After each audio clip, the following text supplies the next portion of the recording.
Hey there, it's me, Kaylee McMahon. You'll already know me, Number One Leading Ladies, a podcast about bringing women up. So we work with women instead of tearing each other down. We work on building each other up. So I get an opportunity today to do that with Regina Scho. I tried really hard to pronounce her last name right, but she's going to introduce herself and fix that for us. So thank you guys for tuning in today. Yeah, I thought that was actually quite well. So I'll try in German and you guys can compare how well that went. So I'm Regina Scho. I'm a German and I'm a recent founder of a sustainable underwear brand. It's called Wild Woman Underwear, and it's basically providing underwear for women who want to feel both comfortable and beautiful. And I called it Wild Women Underwear because I'd like to target the wild woman inside each of us. But we can get more into that later on. And I'm a new mom to a 11-month-old boy. And these are the two topics that I'm mostly battling with right now. They're top of mind. Well, thank you so much for taking the time today to speak with us. So we like to talk a little bit about what it's like to actually make it happen in business. So there's all kinds of different stages that the ladies that are on the show represent, whether it's, okay, I've exited at $500 million, or I haven't even really started yet, or, I'm somewhere in the middle working on scaling or funding or different parts of the process, but everyone's lens is a little bit different. Some women have children, some don't. Some have a background in accounting, some don't. All of us are a little bit different. So what I do like to ask are typically 3 questions, and we can flow if whatever way if something comes up that's really insightful. But the first question I do like to ask is kind of the biggest one. So in the beginning, when you started a concept and basically said, okay, well, I'm going to go out there and I'm going to sell this, or I'm going to get subscribers, or I'm going to whatever it is that is your business model, and get to what is success and see traction, what did it really take to go from, okay, I'm going to, like, are you like me, putting your first business on a credit card, living with your mom and dad, what adjustments had to be made in the beginning, or sacrifices had to be made to be able to get to seeing traction? And then once you saw traction, how did you see it and what did that look like? Yeah, well, as you said, everybody's in a different stage right now, and I'm personally in the building stage. So I'm just getting started. I'm just trying to turn my idea into an actual product and make it launch at the start of next year. So I can definitely talk about how or what adjustments needed to be made so that I actually get started, because I feel that a lot of women might have some idea, but they just keep it in their minds and they keep playing with it, but they never really get started for various reasons. I won't be able to talk much about, what really gained traction, because I'm not there yet, but I would be happy to talk about that at some stage later on. I think what made the change for me was to just invest in a program, again, a business accelerator program, that would keep me committed to my idea, and that would, check up on me weekly, if not daily, because it's a program that includes mentorship. So my mentor is literally asking me, like, every day, what are you working on? How's that going? Do you need help here?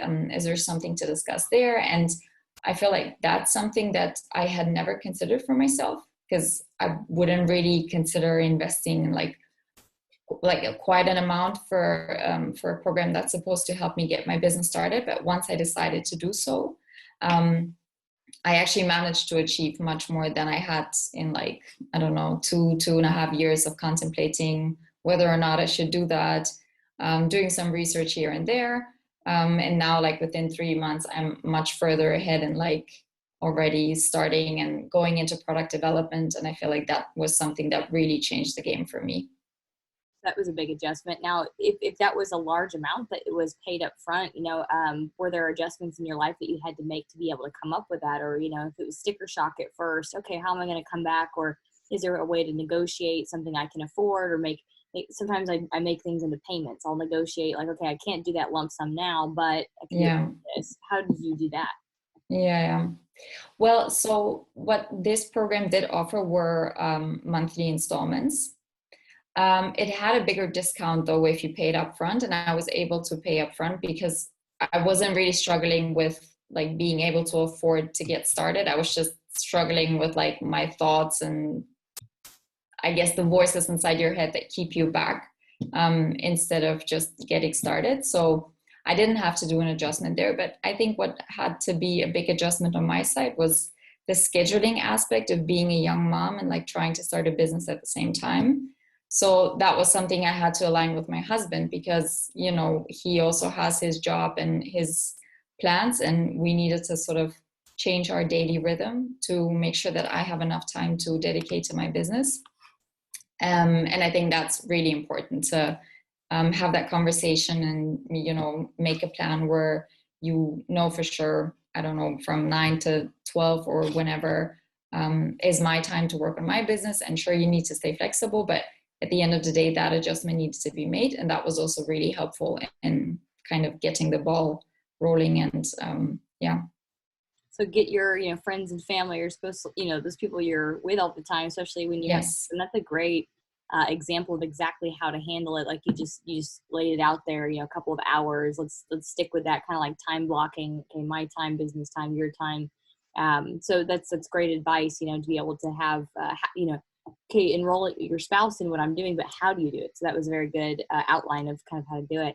And then I guess as far as traction, what I mean there is the ideas. So typically whenever there's an idea of what we're going to create as a product or service, there's got to be some Mm-hmm. kind of demand out there. So usually what we'll do is go gather data or research, like Mm-hmm. where is it needed by interviewing people and some other things like that. So when you figured out, okay, this is what I want to make, and then here's how to make it, and then are you kind of at the stage at this point where you have made a prototype per se, and then you're kind of testing it out to see like what people like about it or don't? Mm-hmm. I'd say I'm a few steps before that stage. So I basically have the idea of the underwear, and then I did run a survey, and I interviewed probably 20 of my closer friends and asked them a bunch of questions of what they dislike about their underwear, and like tested some of the ideas that I had. And now I'm in the prototype phase. And yes, the next step would be to take those. So I decided on a few styles and then test those with people that I know, people that I imagine would be my target customers or would be interested in that underwear, and see how they like it, and basically stay flexible to include that feedback into the production or like the pre-development Yep. phase, just to, at the end have a product that people will actually want to buy, and get out of this, habit where you just work on something for like a year or something and then you throw it out on the market and nobody's really interested. So yeah, that's absolutely key, to sort of stay in close conversation with the people that you think are going to be interested in your product. Yeah, that's right. And the only reason I know this and I'm asking that is because I actually did two things. I did an accelerator, and they didn't really teach that. That was more of like the lean method and how to put a business plan together. When you're putting the bit like using Live Plan, for example, to make it very clear to people what you're doing and how money is made, etc. But then as far as the development side, I don't make any products at all, but I took an accelerator that has to do with creating apps, because really what I wanted to do was create a tech company. And it's that process of fact finding, doing certain types of interviews, et cetera, getting to prototype. But instead of having like underwear to test out on people, the way that a digital thing is tested out on people is basically having like a landing page or having something to kind Mm-hmm. of click on. And then, Mm-hmm. if the button doesn't lead somewhere, it's like an error button, but it's just to see if they'll click on certain things. But anyway, it's feedback regardless. Yeah. Yeah. So we just kind of got down into the nitty gritty of each step of the process, because I think when you're thinking about getting started, not just those adjustments, but also, like how do you get I was victim of let's just start let's start creating stuff. I went Mm-hmm. ahead and paid money to create an app in development. What I really should have done was done those interviews exactly how you did, get the data to Mm-hmm. figure out where is my bias and what do people really want and need, and then Yeah. building something that's free, a landing page, and then testing out, what are they most interested in, and then focusing on that solution. So you're doing it exactly the right way. But I think myself included, I didn't realize how many steps you kind of have to go backwards to get the fundamentals right, so that way, you'll have success, not guaranteed, but you'll have more success if Yeah, for sure. time out there. You know what I mean? Yeah, I think a lot of times we're sort of rather afraid of getting out there early and like showing our, Yeah. for example, in the case of products, like showing our designs or showing our ideas, and being a bit afraid of people stealing ideas, or I guess maybe criticizing to an extent that you get discouraged. But I feel like that should probably always be taken into account. But at the end of the day, you'll get so much more positive and constructive feedback that will make your product so much better than, as I said earlier, like sitting in your dark room and doing stuff and working on it by yourself and not really speaking with people and getting that feedback. And then being a bit surprised that it's not really what people want and what they're willing to buy. Yeah, with one of my things I was researching, I had about 15 different things that I personally went through that it was like, okay, this is a no-brainer as to why I need this, solution. But then when I did all these interviews, I ended up finding out that really the top problem that everybody else saw was one of mine. But anyway, they just all gave me that feedback that it's non-biased, like this is actually Yeah, what people want. So yeah, so yeah, sometimes exactly. you just want to go.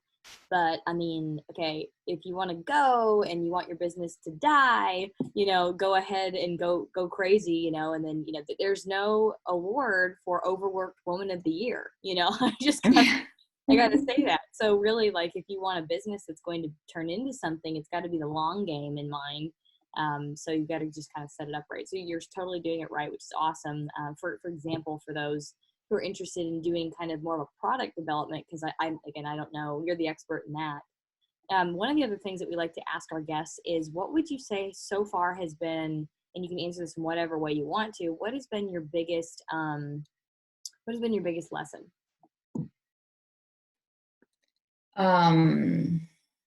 I would say that it is actually the just get started lesson that is a little touching upon what we were just discussing, but I think it's more about really, like putting aside all the effort to make something super perfect, or trying to like research the hell out of an industry or a market or competitors or whatever you're trying to figure out before you feel like you can get started. um, that was something that I hadn't considered, and I feel like I had so many examples already where I just took the advice that, for example, just come up with 5 different types of your logo that you like, and then just ask a couple of people and then choose one, and that's it. Like, I don't know, take a week for that, but then get over it and just put it on your social media or your website or whatever you're working on, and then just go past that stage.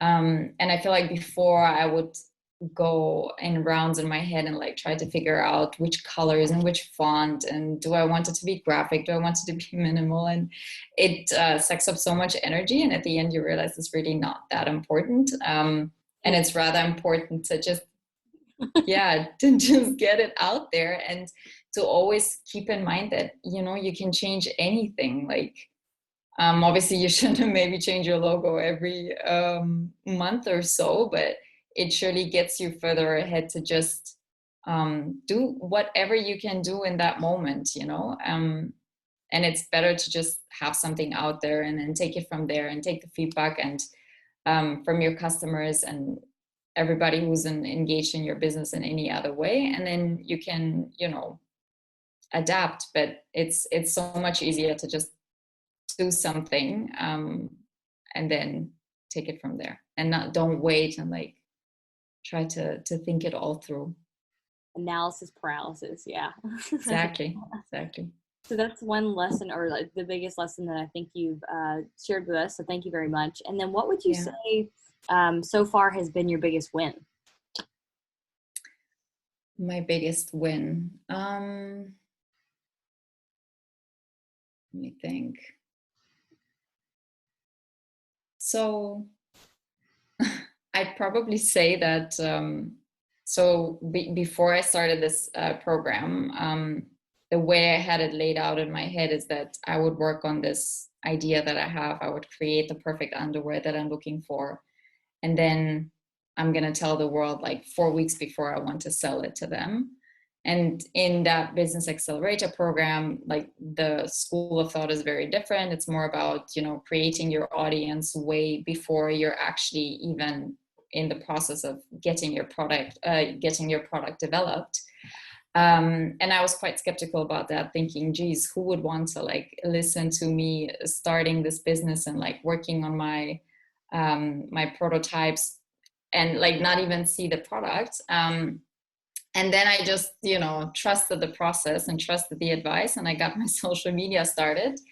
And I've actually like been able to get followers, and I've been able to get people engaged with me through comments and DMs within a span of like 4 weeks. And I didn't have social media before, I used to, and I just kind of quit it for a while, and now I restarted because it's an important area to engage with your potential customers. And I'm really proud of myself how I managed to, get this social media game going, and actually having fun doing it. And having fun, like looking for people that might be interested in my product and like engage with them. And obviously not just about the product itself, but also about the, I guess, like wild woman concept that I'm trying to sort of make part of the business that I'm creating. And yeah, that's been really, really cool. I didn't think it would work that way. And yeah, that's my biggest win, I'd say, in the last few weeks. I really like that name, by the way. I think that's really cool. Like, just because Thanks. part of it kind of ties in with, our mission and our why over here at Apartment Queen Investments. But yeah, I like that it's kind of challenging that, what is that slogan? It's well-behaved women rarely make history, something like that, and very much who I am. That's very much, um, I've toned certain things in a different direction as far as like, words. I'm trying to be a little more articulate, trying to make sure that I can get my point across. Certain things like that I've tweaked. Besides just being, raw, but everything else, I suppose, is just like, I like wearing workout clothes. I don't like to do my hair. Like, I don't, I just do whatever, because to me, whatever it is that you're bringing of value, so is more important than silly things like that. If you ask me, I think personalities are stupid. So I like that. That's a cool brand. Yeah, absolutely. And I think that this is something that's holding back a lot of women. They're a bit busy with, as you said, like doing your hair and making sure you look always pretty, and you always look happy and nice. Once a week, sure, you know what I mean, but like not every day. Oh my god. Yeah. And plus, I mean, even if you wanted to do that every day, fine by me, but I feel like rarely people really do want to do that every day. And it's more about this thought that you have the moment you don't want to do your hair, like, oh my god, people are going to see me without my hair done or without makeup or whatever. And I feel like that's the problem, because it shouldn't be about what other people think and like how other people expect you to be. It's like how you are most comfortable with yourself. And as you said, if you're more into like what the values that you bring beyond like how your hair is done or how your clothes look like, then that's something that I feel like most women should rather look into. Yeah. One thing I started to do, which really bothers people, but I like that it bothers them. That's just me. Like, I'm just like, oh, this is weird for you, okay? Because I just got back from Europe, and it's so much more in line with who I am, because it's like okay to be an individual and be different. Whereas like in America, it's like everyone that's in a blue suit is business professional. It's like, well, what if I want to wear an orange suit, whatever, But being a little bit different. So for example, testing out, how do we anything that we can do to be a little bit different, I think that's good, because guess what? People notice the difference. They're like, oh, you're different for a reason. But going back to that win of social media, can we go a little bit deeper, a little bit more granular into how you're doing that, and what do you see that's working for you? Because I think that each industry, all of us that offer different services, products, etc., like the traction channels as far as, PR, Facebook, Instagram, Twitter, whatever the different platforms are. Guest podcasts. I mean, each traction applies differently to each business. What are you having the most success with so far? Mm-hmm. And have you gotten to the point where you have enough data from trying different sources where you're like, I'm ready to run some ads on this type? Mm-hmm. Okay, so I'd say that as like from the start, I focused on basically two different things. One being Instagram as a social media platform, and the other is like guest blogging, guest podcasting. And that's why I can't speak much about Facebook or Twitter or YouTube or any other platform, because I decided that I'd rather do one really well than trying to be present on all and like doing all a bit mediocre. Because what I find is that Instagram takes a lot of time, and it's a lot of time to do your own posts and to do your own stories. And I've not even started yet to do reels, but it also takes a lot of time. Gotta get Sorry? you got to get going on those. Like the I algorithm know. smaller. I know. So I don't have that many followers, I don't think, but I have a video that was all you got to do is look at other people's reels and find something that like in your heart like applies to your why or your business or your kids or your daily life or something that actually matters to you because you want to invoke emotion. And then you just copy the audio, keep it, save it, and then make a video about you using the same audio. And it's got to be quick and short. But I have a video that after trying it for like a month or so and kind of figuring that out, 15,000 views, that's insane for me. Yeah. Because what I do is I keep myself very well covered. I'm all about education. I'm a little weird. I'm not about like, hey, look at my, body kind of person. And so I am educating. So usually I get less watchers than other people, but Yeah. definitely get on that real train. It's Yeah. especially if you're teaching someone something that brings them to want to ask you more questions, then Yeah. you'll start getting more DMs also with people going, oh, well, how do I enroll in that or buy that or whatever?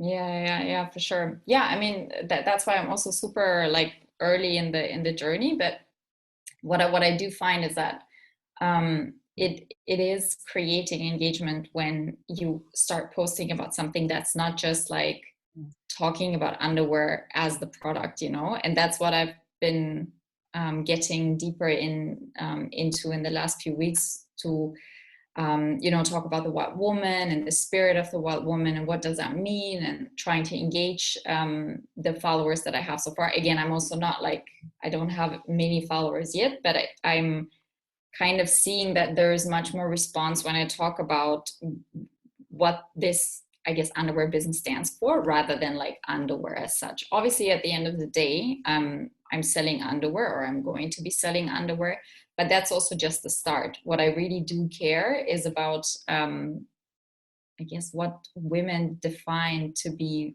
womanhood, and how they see themselves as women, and how that can be changed, and how that can be different. And I feel like that's much more powerful than just, putting out there like Oh, product-based posts. 100%. Like that's how people remember you is how you make Yeah. them feel, like, oh, Yeah.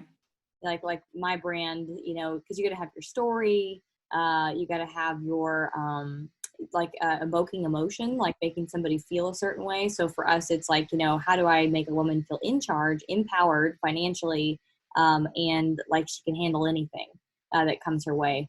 So that, and then that's a great way, because everyone's like, oh, I'm gonna think of wild woman because I feel like I can just be myself, or whatever it is that it ends up being. Yeah. That's awesome. Yeah, exactly. Good lesson, or a really good way to use your social media, like free marketing platforms, to be able to, educate people on, what it is that matters, to your business. And I'm sure there's some sort of personal connection as well. That's the fun part about being an entrepreneur, is that you can weave in what actually matters to you. Some people don't choose to, but you can definitely, not necessarily taking like a political stance, if you will, but just kind of like something that you care about. You can affect change through your business. Yeah. That's awesome. Well, I guess that is the set of questions that we typically have. The last thing I'd like to ask for is if anyone that is watching or listening to this right now is interested in getting into the same type of business that you do. Like I said, you're the expert. I don't do that type of business. what would you give as like a gold nugget or something that you think would be really useful advice for getting involved in this industry? Mm-hmm. Well, so what I am in is basically sustainable fashion. And I'd say that unless you have a fashion background and you know exactly what the industry is like, and you know basically everything in terms of the production process and how to reach out to people, just invest in a program that will teach you all of the things that you don't know, because you will get so much faster to where you want to go than trying to figure it out by yourself. I'm sure that you can kind of find stuff on the internet by just Googling well enough. But I feel like so much time is lost, and you can get so much more information from people that have been through this themselves. And at the end of the day, it's also fair to pay money for information that you get from people's personal experience, and especially if they're trying to make a living off of it, you know. So I'd say just invest in yourself if you can, and yeah, be ready to take some money up front to educate yourself, to be better equipped at you know, getting your brand out there. Yeah, and I'm sure that that way you'll be less stressed and happier in starting that business. As you said earlier, that, you know, nobody's gonna get an award for being an overworked woman.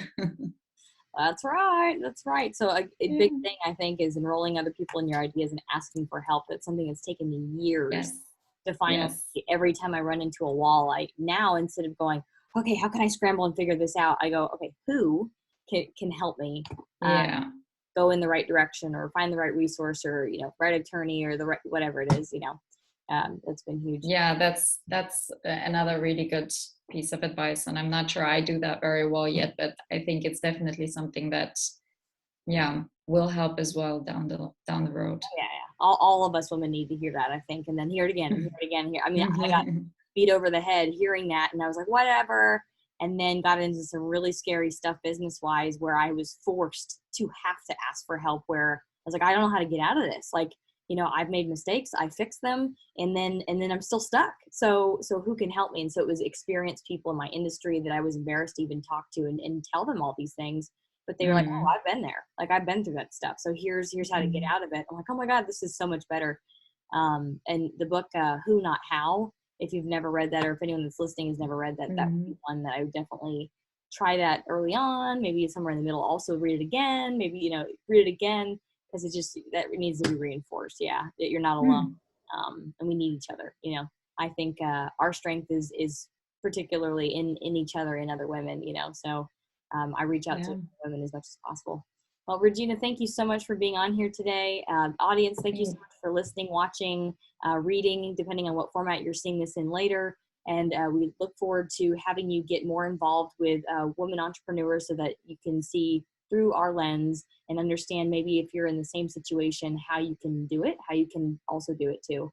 And again, Regina, how can our audience get a hold of you? I guess that's the last thing. Yeah, well, thanks for having me. I didn't say anything yet. It was really nice to talk to you. And whoever wants to reach out can find me on Instagram, Wild Woman Underwear.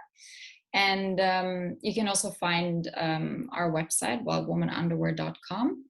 It's a landing page for now, but there will be more stuff coming in the next few weeks. Okay, very cool, very Yeah. exciting.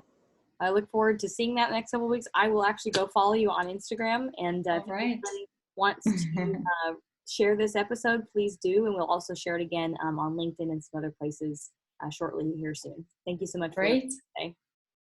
Thank you.